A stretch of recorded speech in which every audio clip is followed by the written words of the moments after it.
Welcome to This Explainer. I am so excited you're here. Look, today I'm putting on my senior consultant hat. We are stepping way past the high-level, fluffy theory.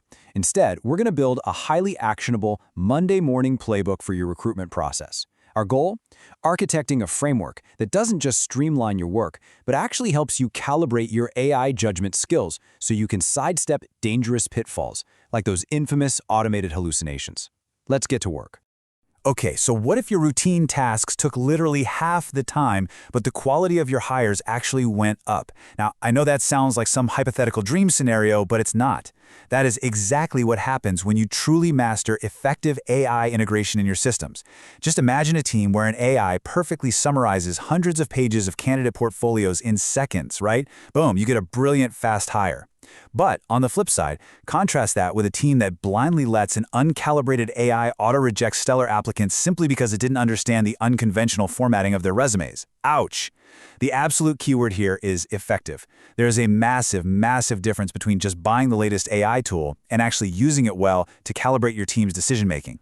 But before we can innovate, we've got to confront the elephant in the room, the primary obstacle standing in our way. We call it momentum recruiting. You know what I'm talking about? It's doing things simply because, well, that's how we've always done it. The real danger here is that recruiting decisions compound over time. One bad habit in sourcing, that scales into massive disparities later down the line. And here is the truly scary part. If you just layer AI on top of momentum recruiting, you don't fix the problem. No way. You just automate your bad habits at scale. An uncalibrated AI won't magically repair a broken process. It's just going to make bad decisions exponentially faster, making those existing flaws so much harder to catch. So, here's our roadmap for today's explainer. First, we'll talk about moving beyond momentum recruiting. Second, we're going to establish the 3 core principles.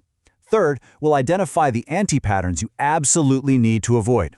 Fourth, I'm going to hand you your implementation playbook. And finally, we'll wrap up with how to sustain systematic change. Sound good? Let's dive in. All right, part 1, Beyond Momentum Recruiting. Moving right along to part 2, the 3 core principles. Escaping that momentum mindset means recognizing that a truly systematic approach protects your candidates and builds unshakable organizational trust. So before we even think about touching a new AI tool, we have to establish foundational principles. Principle 1 is intentionality. Think about passive sourcing, right? Where you post a job and just wait for applications to roll in. That is pure momentum recruiting. Intentional sourcing, on the other hand, asks us to systematically identify candidates and verify information before investing interview time. And look, this verification is absolutely crucial because AI is definitely not perfect. We have to constantly calibrate our AI judgment skills to catch common hallucinations. I mean, I've personally seen an AI flawlessly summarize a resume only to entirely fabricate a fake project management certification for the candidate. Or, honestly even worse, invent a completely fake citation to justify a candidate's skill level. Intentionality means deliberately guiding the process and verifying those outputs. Our second principle is consistency over perfection. Listen, you don't need the perfect sourcing strategy or some flawless AI interview process on day one. You just need a good standard that is applied to every single candidate. Think of your recruiting pipeline like a symphony orchestra. Before you can even tell who's playing out of tune, everyone needs to be playing from the exact same sheet music. If candidate A gets a highly structured set of AI-generated questions and candidate B gets a casual chat over coffee, you can't measure what works. Your AI tools will have absolutely no standardized data to evaluate. Consistency is the absolute bedrock of fairness, and it's really the only way to accurately tune your system. And that naturally leads us to Principle 3, measurement and iteration. You have to prove what actually works in your specific context. Let's say you implement an AI-driven blind resume screening process aiming to ensure a wider variety of backgrounds make it through. Well, you must measure the results.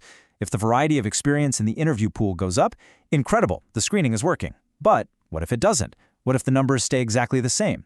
You haven't failed, you've just gathered vital data. Now it's time to iterate. You pivot. You might actually realize the disparity isn't in the screening stage at all, but it's baked into the language used in your original job descriptions. You measure, you adjust the prompt or the tool, and you try again. All right, on to Section 3, beware the anti-patterns. Now, as a consultant, I get called in to fix a lot of broken systems. And I see eager, really well-meaning teams fall into the exact same traps over and over again. We call these anti-patterns. They feel like progress, but they actually sabotage your entire recruiting framework. Our first major trap is measuring without acting. Look at this.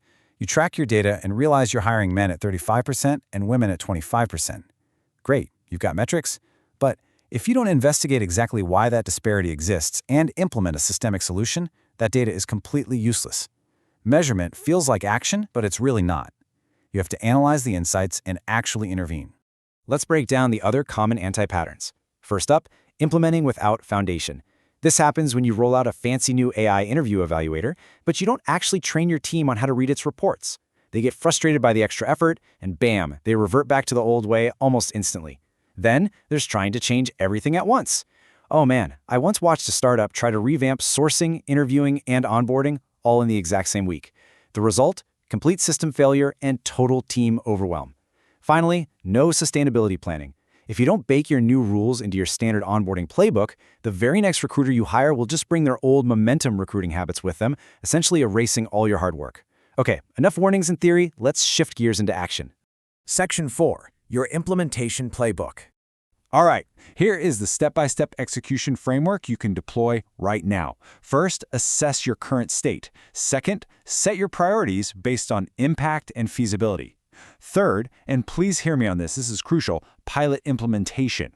You absolutely must pilot your new AI tool with just one team or one position before scaling it. When you pilot, you need a quick checklist to evaluate the task risk versus the AI's capability. So ask yourself 3 things. 1, is this task low risk if the AI makes a mistake? 2, do we have a human in the loop to verify the output? And 3, is the AI actually capable of parsing this specific type of data without hallucinating? If the answers are yes, run the pilot. Learn what works, measure and iterate in step 4, and finally, scale it in step 5. I really want to hammer this home. When you're setting your priorities, you must start with exactly one priority area. Just one. Pick the single area where change would matter the most. Do not try to fix your sourcing channels, your interview evaluation rubrics, and your back-end tech platforms all on the same Monday. It's a recipe for disaster. Pick one specific target, implement it exceptionally well, measure the results, and only then do you move to the next. This kind of hyper-focus is exactly how you avoid total system overwhelm. So, when we inevitably hit predictable barriers from hiring managers and staff, what are our workarounds? Well, if they tell you they are too busy, we adapt the system. Don't add new tasks, just change how existing tasks work within the current software. If you face resistance, pilot the AI tool in a low-stakes area first. Get a quick, easy win that proves its value. If your technology is clunky and outdated, just use manual workarounds until you can build a strong enough business case to get the budget for an upgrade. And hey, if you have absolutely no historical data to audit the fairness of your current process, the solution is simple. Start collecting that baseline data right now today. And finally, Section 5, Sustaining Systematic Change. Look, getting a new initiative off the ground is super exciting, but how do we keep the machine running smoothly long after that initial buzz fades? It all comes down to true sustainability. A one-off afternoon training session is never, ever enough. I once worked with a company that ran this incredible high-energy workshop on a new AI candidate matching tool. But leadership never made it a required step, and they completely stopped asking about it in weekly meetings. Within a month, those expensive AI tools were literally gathering digital dust. True sustainability means building these practices so deeply in your software systems, your job descriptions, and your daily performance metrics that they persist automatically. It requires rigid, intentional system integration. Always remember that teams will optimize for exactly what they are measured on. It's human nature. If your dashboard only measures time to fill, your recruiters are going to optimize purely for speed. They'll rush through evaluations, often at the expense of thoroughness, and they'll completely miss catching those subtle AI hallucinations we talked about earlier. But if you balance that by measuring quality of hire alongside it, you suddenly optimize for long-term candidate success. The metrics you choose to put on your management dashboards will dictate the behavior of your entire department. You really have to choose them incredibly carefully. I want to end on this provocative reflection exercise for you to take back to your desk. Ask yourself right now, what recruiting practice would have the absolute highest impact if you improved it today? Seriously, find your biggest point of leverage. Identify it. Apply the 3 principles we've discussed. Pick just one starting point and begin your systematic transformation today. Thanks so much for joining me on this explainer, and I'll see you next time.